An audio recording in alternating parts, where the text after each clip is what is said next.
महलों की बहू की ड्रेस वर्सेस गरीब बहू की पेड़ की ड्रेस। प्रणाली बहू, तुम्हारे आने की खुशी में हमने एक शाही समारोह रखा है। हम चाहते हैं कि तुम इस समारोह के लिए अच्छे से सज संवर के तैयार हो, ताकि हमारी नई बहू की सुंदरता देख सभी प्रभावित हो जाएं। जी माँ जी, आप चिंता ना करें। आपने खास तौर पर यह शाही दावत का बुलावा मेरे लिए दिया है। मैं बड़े ही अच्छे से तैयार होकर ही इस समारोह में शामिल होंगी। प्रणाली राजमहल में आई नई नई बहू थी, जिसकी खुशी में उसके ससुराल वालों ने एक शाही पार्टी रखी, जिसमें दूर दूर के राज्यों से सभी राज परिवार के लोग आने वाले थे। वहीं उसी गांव राज दरबार से थोड़ी दूर पर एक छोटा सा कच्चा घर बना हुआ था, जिसमें ममता अपने पति किशन और अपनी नई बहू श्रुति के साथ रहती थी। ममता का बेटा गांव से बाहर काम किया करता था और ममता और किशन महल में काम किया करते थे। किशन महल का एक ईमानदार खबरी आदमी था और ममता महारानी राजबाला की एक करीबी नौकरानी थी। महारानी ज्यादातर अपना कोई भी निजी काम ममता से ही कराया करती थी। राज परिवार में उन्हें हर कोई जानता था। वहीं दूसरी तरफ ममता की बहू श्रुति घर का काम संभालती। श्रुति काफी होनहार और पढ़ी लिखी लड़की थी और उसकी अभी कुछ दिन पहले ही शादी हुई। महल के इस शाही समारोह में महारानी ने ममता के पूरे परिवार को बुलावा दिया। श्रुति बहू, तुम्हें पता है राज दरबार में एक खास शाही समारोह होने जा रहा है, जो महाराजा और महारानी ने खास तौर से अपनी नई बहू के आने की खुशी में आयोजित किया है। और तुम्हें तो पता है कि हमारा तो दरबार में कितना आना जाना है। राज दरबार के सबसे ईमानदार और जिम्मेदार काम करने वाले होने की वजह से महारानी ने हमारे पूरे घर को बुलावा दिया है। ये तो अच्छी बात है माँ जी, लेकिन वहाँ पर तो सभी बड़े बड़े लोग आएंगे। ऐसे में हम उनके बीच, और हमारे पास तो पहनने के लिए ज्यादा अच्छे कपड़े भी नहीं हैं, तो फिर हम वहाँ कैसे जाएंगे? कहीं वो सब हमारा मजाक न बना दे। अरे नहीं बहू, ऐसा नहीं होगा। महल में सभी लोग बहुत अच्छे हैं। हम वैसे ही जाएंगे जैसे हम हैं। जिस तरह के कपड़े हम पहनते हैं, हमें कुछ भी ऐसा वैसा सोचने की जरूरत नहीं है। वहाँ कोई हमारा मजाक नहीं बनाएगा। ठीक है माँ जी, अगर आप कहती हैं तो हम ऐसे ही चलेंगे।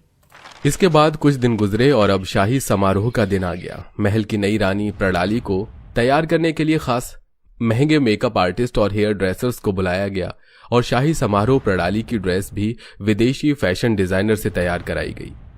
प्रणाली ने रेड कलर का गाउन पहना हुआ था, बिल्कुल रानियों की तरह, और वहां पर आई हर एक लड़की या तो कोई राजकुमारी या फिर रानी थी, इसलिए वो भी प्रणाली की तरह ही तैयार होकर वहां आई। वहीं थोड़ी देर बाद ममता अपनी बहू श्रुति को लेकर राजमहल के उस शाही समारोह में पहुंची। सच में कितना आलीशान और खूबसूरत महल है। इस महल में बहू बनकर आने वाली लड़की कितनी खुशकिस्मत होगी। खुशकिस्मत तो है ही, क्योंकि महारानी किसी राज दरबार की राजकुमारी को नहीं, बल्कि एक मामूली लड़की को अपनी दुल्हन बनाकर लाई है।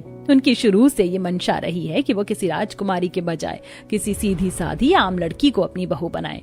वाह, कितनी अलग सोच है महारानी जी की। उस लड़की ने ऐसा कभी नहीं सोचा होगा कि उसकी किस्मत उसे एक दिन महल में बहू बनाकर ले आएगी। ममता और श्रुति बातें ही कर रही थी कि तभी वहां पर महल में काम करने वाली आई और उसे बताया कि ममता को महारानी ने बुलाया है। ममता उस काम वाली के साथ चली गई और अब श्रुति वहां अकेली रह गई।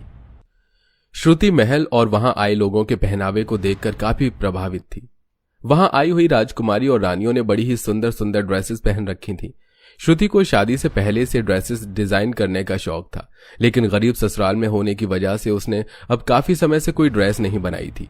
ममता के यूं इस तरह उसे अकेला पार्टी में छोड़कर जाने से मन ही मन उसे घबराहट होने लगी। पता नहीं माँ जी कहाँ चली गई। मुझे यहाँ ऐसे इतने बड़े लोगों के बीच अकेला रहना कुछ ठीक नहीं लग रहा। ख्यालों में खोकर श्रुति चलते चलते एक लड़की से टकरा गई और वो लड़की जमीन पर गिर गई, जो कि कोई आम लड़की नहीं बल्कि राज परिवार की नई बहू प्रणाली थी। मुझे माफ कर दीजिए, मैंने आपको देखा नहीं। ये कहते हुए श्रुति ने प्रणाली को जैसे ही उठाया तो श्रुति और प्रणाली एक दूसरे को देखकर दंग रह गई। प्रणाली तुम? श्रुति तुम यहाँ क्या कर रही हो? मेरा भी तुमसे यही सवाल है कि तुम यहाँ कैसे, और वो भी इतने अच्छे से तैयार होकर। क्या महारानी ने तुम्हें भी इस शाही समारोह में बुलाया है? इस बात पर थोड़ी देर प्रणाली चुप रही और फिर उसने श्रुति से जो कहा उसका श्रुति को जरा भी अंदाजा नहीं था। मुझे यहाँ बुलाया नहीं गया है, बल्कि ये समारोह ही मेरे लिए रखा गया है। मैं ही इस राज परिवार की नई बहू रानी हूँ। इस पर श्रुति थोड़ी देर के लिए बहुत हैरान हो गई और उसके मुंह कुछ कहने के लिए खुला भी तो शब्द बाहर नहीं आए। यह देख प्रणाली के चेहरे पर एक कृत्रिम मुस्कान आई। उसने सोचा कि अब श्रुति को उससे जलन होगी, लेकिन श्रुति ने जो किया वो उसकी सोच से बिल्कुल परे था। श्रुति ने मुस्कुराकर प्रणाली को गले लगाया और कहा, मैं तुम्हारे लिए बहुत खुश हूँ प्रणाली कि मेरी कॉलेज की सहेली को ऐसा शाही परिवार मिला है। मैं भगवान से प्रार्थना करूंगी कि तुम हमेशा यहाँ खुश रहो। प्रणाली को अपने कानों पर जरा भी विश्वास नहीं हुआ और उसने अचानक ही गुस्से में आकर श्रुति को जोर से धक्का मारा। श्रुति एकदम ही जमीन पर जोर से गिर पड़ी। अचानक उसकी दर्दनाक चीख सुनकर जैसे ही मेहमानों ने उसकी तरफ देखा तो प्रणाली ने नाटक करना शुरू कर दिया। गार्ड्स, न जाने ये कौन गरीब गंवार लड़की आकर अचानक ही मुझसे गले लगने लगी। मुझे लगता है कि ये जरूर मुझे नुकसान पहुंचाने आई होगी। इसे यहाँ से बाहर फेंक दो। प्रणाली के इतना कहते ही महल के नौकरों ने जबरदस्ती श्रुति को महल से बाहर निकाल दिया। श्रुति को अब जरा भी विश्वास नहीं हो रहा था कि उसकी पुरानी कॉलेज की सहेली ने उसे अपने ससुराल में इस तरह धक्के मारकर बाहर निकाल दिया। श्रुति आंखों में आंसू लिए वहां से चली गई। वहीं जब उसकी सास ममता ने वापस आकर देखा तो श्रुति वहां नहीं थी। वो घबरा गई और उसने सब तरफ श्रुति को ढूंढना शुरू कर दिया, लेकिन श्रुति घर जा चुकी थी। उस शाही समारोह के बाद कुछ दिन गुजरे और एक दिन। बहू, तुमने अभी तक मुझे नहीं बताया कि तुम उस दिन अचानक महल से क्यों चली आई थी। अरे माँ जी, मैंने बताया तो था कि मुझे मेरी तबीयत कुछ ठीक नहीं लग रही थी, इसीलिए मैं वहां से चली आई। ममता को मालूम था कि श्रुति झूठ बोल रही है और उसे सच बताना नहीं चाहती, लेकिन ममता ने उससे ज्यादा पूछने की कोशिश नहीं की। इसके बाद ममता ने श्रुति के लिए राजमहल से आए किटी पार्टी के बुलावे के बारे में बताया। क्या राजमहल से किटी पार्टी का बुलावा? वो भी मेरे लिए? पर क्यों? यही तो मैं जानना चाहती हूँ कि क्या तुम्हारा नई बहू रानी के साथ कोई रिश्ता है जो उन्होंने तुम्हें खास तौर से अपनी किटी पार्टी में बुलाया है और वहाँ पर उनकी सभी पुरानी दोस्त और दूसरे महलों की बहुएं आएंगी। हो सकता है आपकी वजह से बुलाया हो। मैं आपकी नई बहू हूं ना, और आप तो उनके कितने करीबी लोगों में से हैं। जरूर यही बात होगी। पर वो तो तुम्हारे बारे में जानते भी नहीं है बहू, और तू वहाँ क्या पहन कर जाएगी? इस पर श्रुति चुप रही, लेकिन अभी वो अपनी सास को इस बारे में कुछ नहीं बताना चाहती थी कि प्रणाली उसकी कॉलेज की दोस्त है और किस तरह उसने उसे पार्टी से बाहर निकलवाया था। उसे चुप देख ममता वहां से चली गई, लेकिन उससे भी ज्यादा हैरानी की बात यह थी कि अब प्रणाली ने श्रुति को किटी पार्टी में क्यों बुलाया। श्रुति ये जानती थी कि प्रणाली के उसे पार्टी में बुलाने के पीछे जरूर कोई चाल है, लेकिन श्रुति वहां जाकर जानना चाहती थी कि आखिर इसके पीछे की वजह क्या है। पता नहीं अब ये प्रणाली मेरे साथ क्या करने की सोच रही है, क्यों मुझे किटी पार्टी में बुलाया है। शायद एक बार मेरे साथ ऐसा बर्ताव करके उसका मन नहीं भरा, और अगर मैं वहां गई भी तो क्या पहन कर जाऊंगी। श्रुति अपने घर के दरवाजे पर बैठकर यह सोच ही रही थी कि तभी अचानक से जोर से बारिश होने लगी।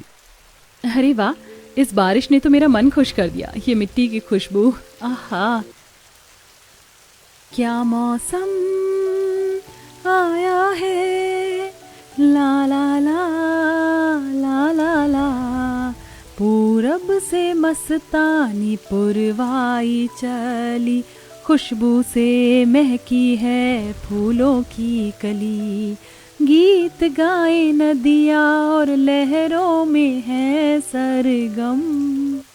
अचानक श्रुति की नजर अपने आंगन में खड़े चंपा के पेड़ पर पड़ी। वाह, बारिश ने हमारे चंपा के पेड़ को धोकर बिल्कुल साफ कर दिया है। इसके गहरे हरे रंग के पत्ते और इसके सफेद फूल तो बिल्कुल मोतियों से चमक रहे हैं।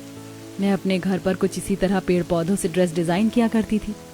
अरे वाह, क्यों ना मैं अपनी इसी चंपा के पेड़ से अपने लिए एक ड्रेस बनाऊं। इसी बहाने मैं इतने दिन बाद ड्रेस डिजाइन कर पाऊंगी।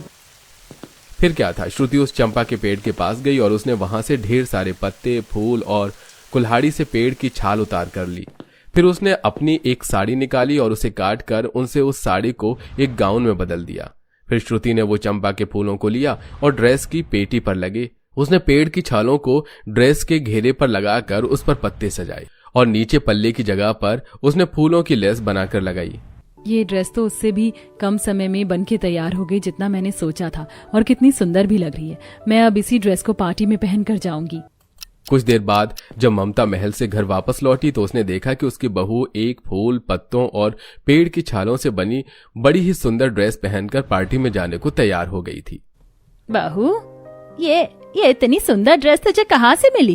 कौन लेकर आया है इसे? अरे माँ जी, शांत हो जाइए। ये ड्रेस मैंने ही तैयार की है। पता है, मैंने इसे अपने आंगन में खड़े चंपा के पेड़ से बनाया है। ममता अपनी बहू की कारीगरी देखकर काफी हैरान थी। फिर श्रुति ने उसे बताया कि शादी से पहले वो किस तरह अपने घर में ऐसे ही ड्रेसेस बनाती थी। इसके बाद श्रुति अपनी वो पेड़ से बनी ड्रेस पहनकर राजमहल की किटी पार्टी में पहुंची। अरे यहाँ पर तो कितनी सारी लड़कियां ऐसी हैं जो मेरे कॉलेज में पढ़ा करती थी। श्रुति जब दरवाजे से आगे बढ़ी तो उसने देखा कि वहां पर आई सभी लड़कियां उसे देखने लगी और बातें करने लगी। तभी श्रुति की नजर प्रणाली पर पड़ी, जो उन्हीं लड़कियों के बीच में खड़ी हुई थी, और उसने ग्रीन कलर का एक बड़ा ही महंगा सा गाउन पहना हुआ था। प्रणाली की नजर भी सभी की तरह उसकी ड्रेस पर ही थी। वाह, कितनी सुंदर ड्रेस है, और वो भी फूलों और पत्तों से बनी। सच में जिसने भी बनाई है वो काफी दिग्गज कलाकार होगा। बिल्कुल सही कहा, इसमें असली फूल पत्ते और पेड़ की चालें लगी हुई हैं। भला कोई सोच सकता है कि पेड़ से इतनी सुंदर ड्रेस बनाई जा सकती है। अरे ये तो कॉलेज की वही पॉपुलर लड़की श्रुति है ना, ये आज भी कितनी सुंदर लग रही है। चारों तरफ श्रुति की ड्रेस की चर्चा होने लगी कि तभी श्रुति के पास उनकी एक पुरानी सहेली दौड़ कर आई। वाह, कितने दिनों बाद मिले श्रुति। यार क्या ड्रेस है, क्या लग रही हो। और तुम्हें ये बताने की जरूरत नहीं कि ये ड्रेस किसने बनाई है। मैं जानती हूँ कि ऐसी कलाकारी सिर्फ तुम ही कर सकती हो। अच्छा ये बताओ तुम कैसी हो। मैं ठीक हूँ, तुमसे बड़े दिनों बाद मिलना हुआ। ये बताओ तुम कैसी हो। जवाब दिए बिना ही उसकी सहेली ने उसका हाथ पकड़ा और उसे प्रणाली के पास ले गई। मैं बहुत खुश हूँ प्रणाली कि तुम्हारी किटी पार्टी की वजह से हम तीनों फिर से मिल पाए। पर एक बात बताओ, तुम्हें बिल्कुल पहले जैसी ही श्रुति की इस नई ड्रेस ने आज भी तुम्हारी ड्रेस को पीछे छोड़ दिया। सच में ये ड्रेस कमाल लग रही है। हाँ, अच्छी बात है। प्रणाली ने इसके अलावा और कुछ नहीं बोला और वहां से चुपचाप चली गई। यह देखकर उनकी दोस्त थोड़ी हैरान हुई, लेकिन पार्टी का मजा न खराब करते हुए उसने कुछ नहीं बोला। फिर सभी मेहमानों ने काफी एंजॉय किया और पार्टी के अंत तक भी श्रुति की ड्रेस की चर्चा होती रही। वहीं दूसरी तरफ प्रणाली गुस्से से भरी हुई कमरे में बैठी। उसे कॉलेज की वो बातें याद आने लगी जब श्रुति इसी तरह कॉलेज की पार्टीज में भी ड्रेसेस बनाकर सभी का दिल जीत लिया करती और प्रणाली को कोई पूछता भी नहीं। तभी से प्रणाली के मन में श्रुति को लेकर जलन पैदा हो गई और अभी भी अपने कमरे में बैठी वो उसी जलन में जल रही थी। आखिर कैसे उस श्रुति ने अभी भी मुझसे ज्यादा अच्छी ड्रेस बनाकर तैयार कर ली। मैंने तो सोचा था कि वो वही फटे पुराने कपड़े पहनकर आएगी जो उसने शाही समारोह में पहने थे। मेरे पास श्रुति से बदला लेने का ये काफी अच्छा मौका था, लेकिन मैं ये कैसे भूल गई कि वो भी श्रुति है जो कभी कॉलेज की सबसे पॉपुलर लड़की हुआ करती थी। गुस्से में प्रणाली ने पास रखा गुलदस्ता जमीन पर दे मारा और वो टूट कर चूर चूर हो गया। प्रणाली को अभी भी अपने महल और अपने पेशे पर गर्व होने से ज्यादा श्रुति के हुनर से जलन हो रही थी। वो ये भी भूल गई कि अब वो एक रानी बन चुकी है। वहीं दूसरी तरफ श्रुति अपनी पुरानी सहेली में ये बदलाव देखकर बहुत दुखी थी। मैं तुमसे इस सब का बदला लेकर रहूंगी श्रुति। इसके बाद प्रणाली फिर से नकली मुस्कुराहट लिए पार्टी में वापस आई।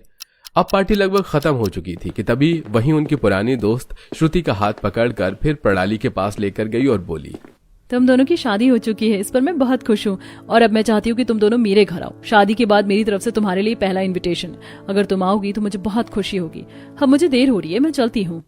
इतना कहकर शिल्पा पार्टी से चली गई और एक एक करके धीरे धीरे सभी लोग प्रणाली को बाय बोलकर वहां से चले गए। श्रुति ने 2 मिनट रुककर प्रणाली की तरफ देखा और फिर वो भी वहां से चली गई। और उसके कुछ दिन बाद माँ जी, मेरी एक दोस्त ने मुझे अपने यहाँ पार्टी में इनवाइट किया है और मैं चाहती हूँ कि मैं वहां पर सबसे शानदार और सबसे महंगी ड्रेस पहनकर जाऊं। जरूर, मैं तो खुद चाहती हूँ कि मेरी बहू ऐसी पार्टीज में सबसे अलग और सुंदर दिखे। मैं किसी अच्छे बड़े डिजाइनर से तुम्हारे लिए ड्रेस डिजाइन करवा दूंगी। इसके बाद राजबाला ने ममता को बुलाया। जी महारानी जी, कहिए किस काम से बुलाया मुझे। मैं अपनी बहू के लिए किसी अच्छे हिंदुस्तानी ड्रेस डिजाइनर से बहुत अच्छी ड्रेस तैयार करवाना चाहती हूँ। मैं चाहती हूँ कि मेरी बहू की ड्रेस सबसे अलग और सबसे अच्छी दिखे। अब डिजाइनर को लाने की जिम्मेदारी तुम्हारी है। राजबाला के किसी अच्छे हिंदुस्तानी डिजाइनर कहने पर ममता को अपनी बहू श्रुति का ध्यान आया और ममता ने हिम्मत करके राजबाला से श्रुति को इस काम के लिए चुनने को पूछा। महारानी जी, मेरी बहू भी काफी अच्छी ड्रेस डिजाइन कर लेती है। अगर आप चाहें तो मैं अपनी बहू से ही कहकर बहू रानी के लिए ड्रेस तैयार करवा सकती हूँ। अगर ऐसा है तो पहले अपनी बहू को मुझसे मिलवाओ, उसकी काबिलियत देखने के बाद ही मैं उसे ये काम दूंगी। जी महारानी साहिबा, जैसी आपकी मर्जी। उसके बाद ममता अपने घर गई और उसने श्रुति को सारी बात बताई। श्रुति महल में जाने के लिए तैयार हो गई और फिर ममता उसे राजबाला से मिलवाने लेकर गई। महारानी जी, जैसा आपने कहा था, मैं अपनी बहू को आपसे मिलवाने ले आई। राजबाला ने श्रुति की तरफ देखा और कहा, तुम्हें पता है ना तुम्हें क्या करना है? जी महारानी जी, लेकिन उससे पहले तुम्हें अपनी कलाकारी का एक नमूना दिखाना होगा। इसके बाद श्रुति ने अपनी वही चंपा के पेड़ वाली ड्रेस राजबाला को दिखाई, जिस पर राजबाला श्रुति की कलाकारी देखकर काफी प्रभावित हुई और उसने श्रुति को ड्रेस डिजाइन करने के लिए हाँ कर दिया। लेकिन अभी बहुरानी की सहमति बाकी थी। राजबाला के बुलाने पर जैसे ही प्रणाली वहां पहुंची और जब उसने श्रुति को वहां ममता के साथ खड़े देखा तो वो समझ गई कि हो ना हो श्रुति ममता की ही बहू है। लेकिन फिर भी नहीं माँ जी, मैं ऐसे किसी गरीब से ड्रेस डिजाइन नहीं करवा सकती। अगर आखिरी समय में मेरी ड्रेस में कुछ कमी रह गई तो क्या होगा? मैं किसी बड़े अमीर डिजाइनर से ड्रेस डिजाइन करवाना चाहती हूँ। कला अमीरी और गरीबी की मोहताज नहीं होती बहू। फिर भी माँ जी, मुझे इससे अपनी ड्रेस नहीं बनवानी है।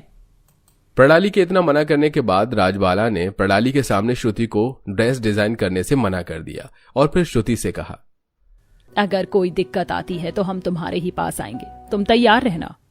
श्रुति को समझ आ गया कि राजबाला के कहने का क्या मतलब था।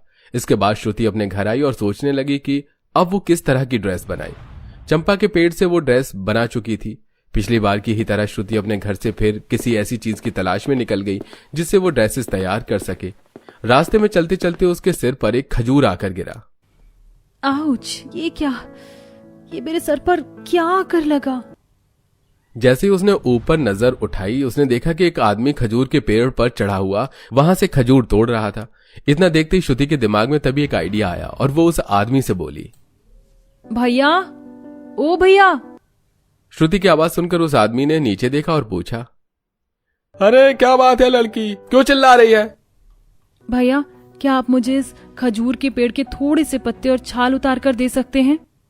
श्रुति की बात सुनकर पहले तो वो आदमी सोच में पड़ गया कि आखिर वो पत्ते और छालों की करेगी क्या, लेकिन फिर उसने ज्यादा न सोचते हुए श्रुति को खजूर के पेड़ के पत्ते और छाल उतार कर दे दी और श्रुति जल्दी उन छाल और पत्तों को घर ले आई। अब मुझे बस इनसे सुंदर सी ड्रेस तैयार करनी है, एक अपने लिए और एक। चलो अब जल्दी से ड्रेसेस को तैयार कर लेती हूँ। इसके बाद श्रुति ने अपनी अलमारी से साड़ियां निकालकर उन्हें काटना सिलना शुरू कर दिया। फिर उसने खजूर के पेड़ की छालों से फिश कट ड्रेसेस बनाकर तैयार की, जिसमें उसने ऊपर के हिस्से में खजूर के पेड़ की डिजाइनदार लकड़ी लगाई जो कि बिल्कुल मछली की तरह लग रही थी, और फिर उसने घेर पर खजूर के बड़े बड़े पत्ते लगाए और फिर दोनों फिश कट ड्रेसेस बनके तैयार हो गई। श्रुति की बनाई ये ड्रेसेस काफी सुंदर दिख रही थी। वहीं दूसरी तरफ महल में ऐसा कैसे हो सकता है? उस इतने बड़े डिजाइनर ने मेरी ड्रेस सिर्फ प्रेस करने में जला दी। अब मैं पार्टी में क्या पहनकर जाऊंगी? हद है, इन डिजाइनर से ड्रेस डिजाइन करनी आती है लेकिन उस पर प्रेस करनी नहीं आती। हे भगवान, मेरा तो दिमाग बहुत ज्यादा खराब हो रहा है। पार्टी कल ही है और यहाँ महलों की नई बहू के पाए पार्टी में पहनने को कुछ भी नहीं है। अब मैं क्या करूं? प्रणाली ने गुस्से से चिल्ला चिल्ला कर पूरे महल को सिर पर उठा लिया। चिल्लाने की आवाज सुनकर राजबाला प्रणाली के कमरे में गई और उससे बोली, क्या हो गया बहू, तुम क्यों इतना गुस्सा कर रही हो? देखिए माँ जी, कल पार्टी और मेरी ड्रेस का क्या हाल हुआ है। अब मैं क्या पहनकर जाऊंगी? मुझे पता था कि कुछ ऐसा हो सकता है, क्योंकि जिस डिजाइनर को तुमने ड्रेस बनाने के लिए चुना था उसके हाथों से हमारे यहाँ की काफी ड्रेसेस खराब हो चुकी हैं। इसलिए मैंने तुम्हारे लिए पहले से ही तैयारी की हुई थी। सच में माँ जी? क्या आपने मेरे लिए दूसरी ड्रेस बनवा कर रखी हुई है? हाँ बिल्कुल, मैंने तुम्हारे लिए पहले से ही एक ड्रेस तैयार करवा रखी है, ये देखो। इतना कहकर राजबाला ने श्रुति की बनाई हुई खजूर के पेड़ की ड्रेस दिखाई। वाह माँ जी, कितनी प्राकृतिक और कितनी सुंदर ड्रेस है ये। आपने ये किस डिजाइनर से बनवाई है? सच में कमाल लग रही है। इस पर राजबाला थोड़ा मुस्कुराई, लेकिन उसने प्रणाली को नहीं बताया कि वो ड्रेस श्रुति ने बनाई थी।